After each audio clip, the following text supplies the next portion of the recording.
Hi, everybody, and welcome to another edition of Leisure Cooking at Home with Barry. Today, we're going to do a low country seafood boil that's going to be pleasing to the eyes and will be just bursting with flavor.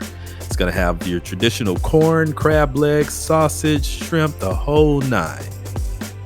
But before we get started, please remember to click the subscribe button if you haven't already. And if you have, thank you so much. I really appreciate your support. And if you'd like to know when new videos are uploaded, click the little bell and you'll get a notification when that happens. Also, if you like the video, I'd love it if you'd give me a thumbs up, and please leave your comments. Let me know how I'm doing or if you have any questions or suggestions. And also, please share the videos with your friends and family. I'd love to receive their support as well. All right, here we go. We're gonna get ready to start making it right now.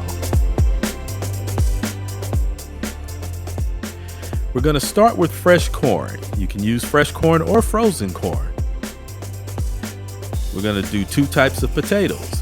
I'm using white potatoes. I'm also using red potatoes. I'll be using link sausages cut at an angle.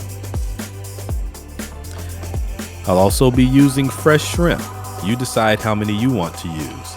An optional choice will be to use clams as well. And of course, the star of the show, snow crab leg clusters. I used Zatarain's shrimp and crab boil. It's a concentrated crab boil mix and seasoning that's very strong, so you have to be careful as to how much you use. I only used a teaspoon for the large pot I'll be using to boil my seafood and other ingredients.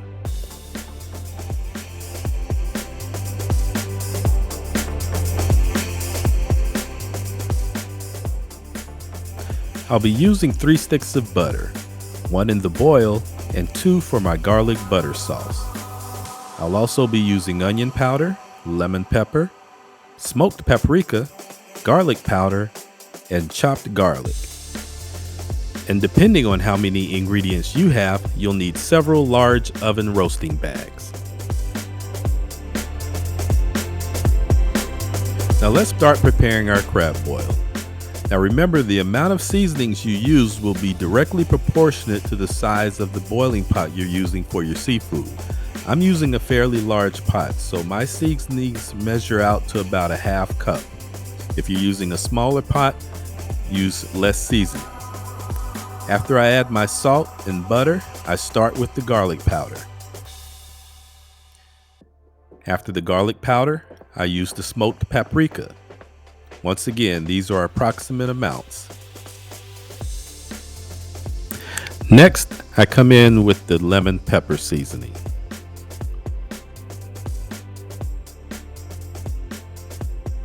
After the lemon pepper seasoning, I come back to stir all the ingredients together.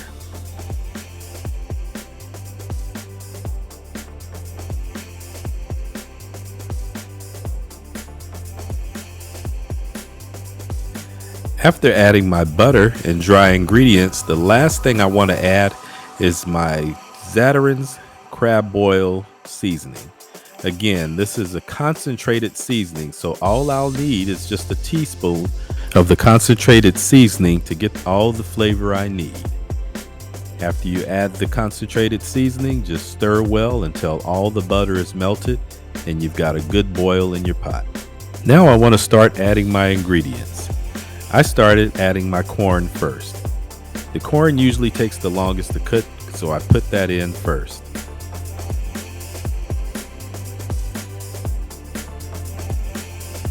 Then I started adding my potatoes. There are 3 options you have when you're cooking your potatoes. One is to cut and boil your potatoes with your seafood. With this method, you have to be careful not to boil them too long because they'll start to break down and lose their consistency.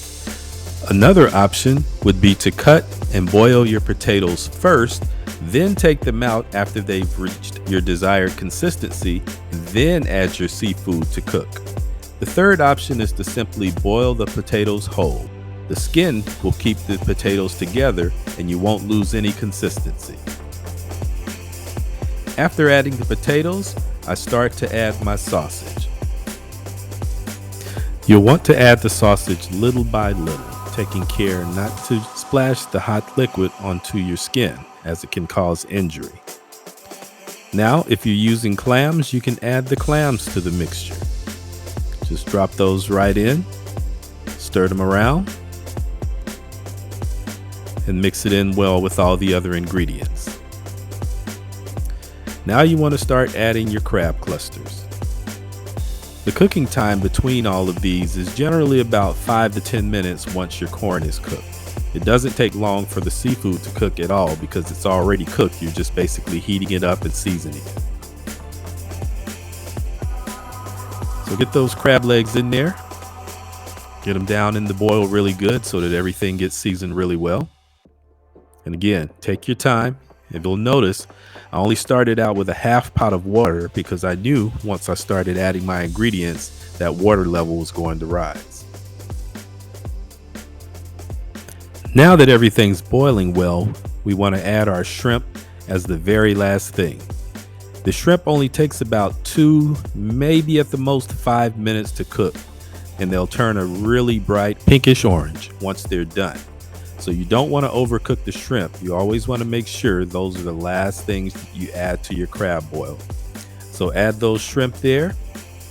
Let them get a good boil for about 2 to 5 minutes. Then you can turn your heat down and just simmer for a while.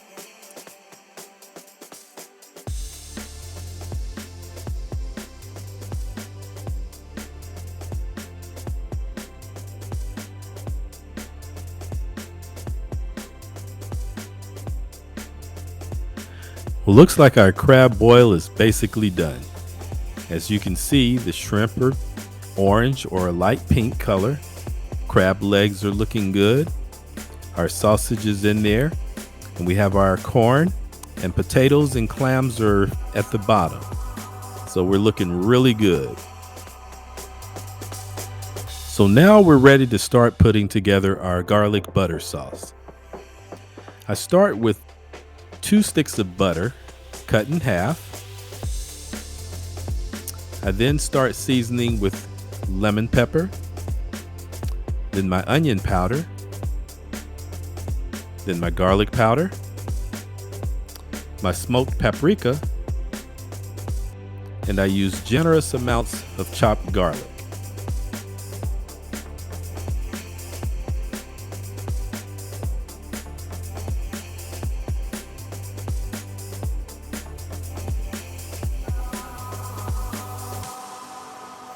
I microwaved my sauce for about 5 minutes, but in between, I checked it every minute and a half, maybe 2 minutes to make sure it wasn't cooking too fast. Now we're ready to add our crab boil to our roasting bag. This way we can add our garlic butter sauce to mix it all together. If you're adding your crab boil directly from the pot, be careful because it's still hot. Once you get your crab boil in the bag, just add a generous amount of your garlic butter sauce in the bag with the crab boil. Take the roasting bag, pinch it at the top, and I pinch it just enough to be able to twist it and keep it tight. Once again, if you're taking your crab boil from the pot, be aware that the contents are very hot. So all you want to do is toss that sauce all throughout the crab boil. Once you've seasoned all of your crab boil with your garlic butter sauce, keeping in mind that it may take a couple or more bags, you should come out with your crab boil beautifully coated with the garlic butter sauce. The corn, the snow crab clusters, the shrimp, the sausage, the potatoes, the whole 9 should be beautifully coated with that garlic butter sauce along with all the other ingredients that you added. How beautiful is that? Well, that's it. That's your low country crab boil. As always, if you like the video, please remember to subscribe and click the bell if you want to be alerted when new videos are uploaded, and give a thumbs up if you like the video as well. And please share the videos with your family and friends. That's it, and we'll see you next time.